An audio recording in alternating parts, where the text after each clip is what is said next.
আসসালামু আলাইকুম সবাইকে, কেমন আছেন সবাই?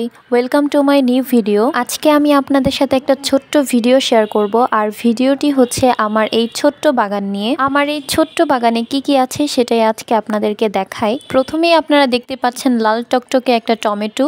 কয়েকদিন আগে আমি টমেটো গাছ আর বেগুন গাছ লাগিয়েছিলাম, সেটাও আপনাদের সাথে আমি ভিডিওতে শেয়ার করেছি। মাশাআল্লাহ, সেই গাছগুলো এখন অনেক বড় হয়ে গেছে, আর টমেটো গাছে তো টমেটো এসেই গেছে। দেখতেই পাচ্ছেন মাশাআল্লাহ কি সুন্দর টমেটো ধরে আছে। আমার আগের ভিডিওতে গাছগুলো লাগানোর সময় আমি আপনাদেরকে বলেছি কয়েকদিন পর এই গাছগুলোর আপডেট আমি দিব, তাই এই ভিডিওটা করা। আমার বেগুন গাছে এখনো বেগুন ধরেনি, তবে মাশাআল্লাহ অনেকটা বড় হয়েছে গাছটা। আর টমেটো তো মাশাআল্লাহ অনেক ধরেছে, এর আগেও আমি টমেটো পেরেছি। এখন যে গাছটা দেখছেন সেটা হচ্ছে বোম্বাই মরিচের গাছ। এই গাছটা আমি অনেক শখ করে লাগিয়েছি, কারণ বোম্বাই মরিচ আমি অনেক পছন্দ করি। আর এই দিকে হচ্ছে সিম গাছ, সিম গাছেও মাশাআল্লাহ সিম এসেছে, আপনারা দেখতেই পাচ্ছেন। তারপর এটা হচ্ছে আলু গাছ। তারপর এই দিকে আমি আপনাদেরকে আরেকটা বোম্বাই মরিচের গাছ দেখাই। এই গাছটা আমি 15 থেকে 20 দিন হলো লাগিয়েছি, মাশাআল্লাহ অনেকটা বড় হয়ে গেছে, তবে ফুল এসেছে কয়েকদিনের মধ্যেই মরিচ ধরবে। তারপর আজকে আমি এই গাছটা লাগিয়েছি গোলাপের চারা। যারা গাছ পছন্দ করেন তাদের জন্য কিন্তু এগুলো খুবই শখের, আর আমি মনে করি এটা সবারই অনেক শখের জিনিস, কারণ গাছ পছন্দ করেন না এমন মানুষ খুব কমই আছে।